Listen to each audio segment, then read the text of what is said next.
উত্তর দিনাজপুর জেলার রায়গঞ্জ পৌরসভার অন্তর্গত ১৩ নম্বর ওয়ার্ডের বাসিন্দা মনোজ দাস গত ১৯/৪/২০২৪ তারিখে কর্মসূত্রে ইটাহার থেকে ফেরার পথে ন্যাশনালে ১০ চাকা গাড়ির সাথে ধাক্কা খেয়ে গুরুতর জখম হয়ে মাথা সহকারে শরীরের বিভিন্ন জায়গায় ক্ষত হয়েছে।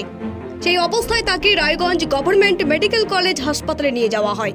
অবস্থা আশঙ্কাজনক হওয়াতে উন্নত চিকিৎসার জন্য তাকে বাইরে রেফার করা হয়। সাথে সাথেই অ্যাম্বুলেন্স করে শিলিগুড়ির মাটিগাড়া একটি বেসরকারি নার্সিংহোমে ভর্তি করা হয় তাকে। শনিবার ১০/৫/২০২৪ এখনও পর্যন্ত চিকিৎসাধীন অবস্থায় ভর্তি রয়েছেন তিনি। সুস্থ হতে এখনও অনেক টাকার প্রয়োজন। পরিবারের লোকের কাছে যা অর্থবল ছিল তাদের অর্থবল দিয়েও এখনও পর্যন্ত সুস্থ করতে পারেননি। তার সহধর্মিণী সহ একটি ৯ বছরের ছেলে এবং একটি ৪ বছরের মেয়ের পাশাপাশি তার বৃদ্ধ মা বাবাও রয়েছেন। তার এই চিকিৎসায় ইতিমধ্যে ৭ থেকে ৮ লক্ষ টাকা খরচ হয়ে গিয়েছে। তিনি ছিলেন একমাত্র বাড়ির উপার্জক। বর্তমানে চিকিৎসার জন্য আনুমানিক প্রায় ১০ লক্ষাধিকের উপর টাকার প্রয়োজন। তার মা মায়ারানী দাস জানিয়েছেন, রায়গঞ্জ পৌরসভার কোঅর্ডিনেটর অর্ণব মণ্ডল প্রথম থেকেই খোঁজ খবর এবং সহযোগিতার হাত বাড়িয়েছেন। এরপরেও প্রচুর আর্থিক সহযোগিতার প্রয়োজন। প্রতিদিন চিকিৎসার জন্য অনেক টাকা খরচ। তাই শনিবার সংবাদ মাধ্যমের সামনে মনোজ দাসের মা সাধারণ মানুষের উদ্দেশ্যে করজোড়ে সাহায্যের আর্জি ও আবেদন জানিয়েছেন।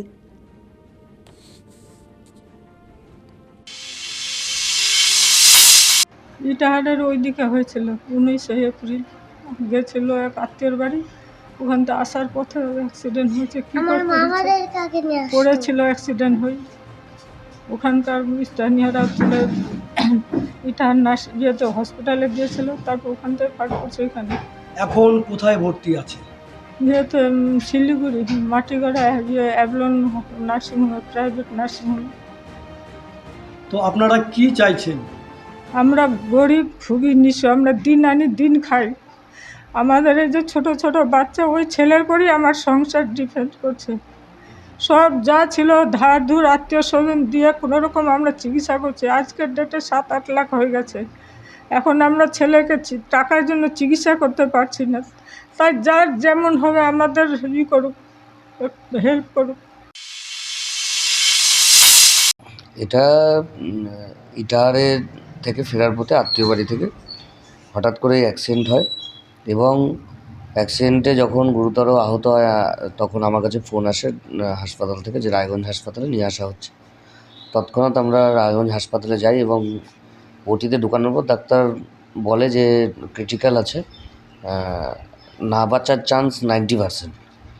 তো আপনারা বাইরে একবার লাস্ট চেষ্টা করতে পারেন। তো আমরা তৎক্ষণাৎ ওখান থেকে শিলিগুড়ি শিফট করি এবং শিলিগুড়িতে অ্যাভলন নার্সিংহোমের সাথে কথা বলে ওখানকার ডাক্তাররা প্রচুর চেষ্টা করে ওনার লাইফ সেভ করেছে এবং এখন প্রায় 22-23 দিন ধরে ওখানে ভর্তি আছে। তো এই মতো অবস্থায় আমরা অ্যাজ এ রায়গঞ্জের একজন বাসিন্দা, আমার ওয়ার্ডের একজন বাসিন্দাকে আমরা আত্মীয়র মতোই দেখি। তো সেক্ষেত্রে আমরা আমাদের যথাসাধ্য চেষ্টা করছি, কারণ ওনারা আর্থিকভাবে খুবই দুর্বল, মানে খুবই দুর্বল। তো সেই জায়গায় দাঁড়িয়ে আমি গতকাল নার্সিংহোমের সাথে যেটুকু কথা হয় তাতে এখন পর্যন্ত প্রায় ৮ লক্ষ টাকা বিল হয়েছে। আর এটা নার্সিংহোম কর্তৃপক্ষ যা বলছেন তাতে আরও হয়তো 4 মাস বা 6 মাস বা 7 মাস থাকতে হবে ওখানে। সেক্ষেত্রে বিলটা অনেকটাই এগিয়ে যাবে এবং কাল যখন আমার সাথে নার্সিংহোমে কথা হয় তারপরে কাল আমি একটা ফেসবুক পোস্ট করেছি যে রায়গঞ্জের মানুষ, আমি জানি যে যখনই মানুষ বিপদে পড়েছে, সে করোনা হোক বন্যা হোক, রায়গঞ্জের শুধু নাগরিকবৃন্দ সবার পাশে দাঁড়িয়েছে।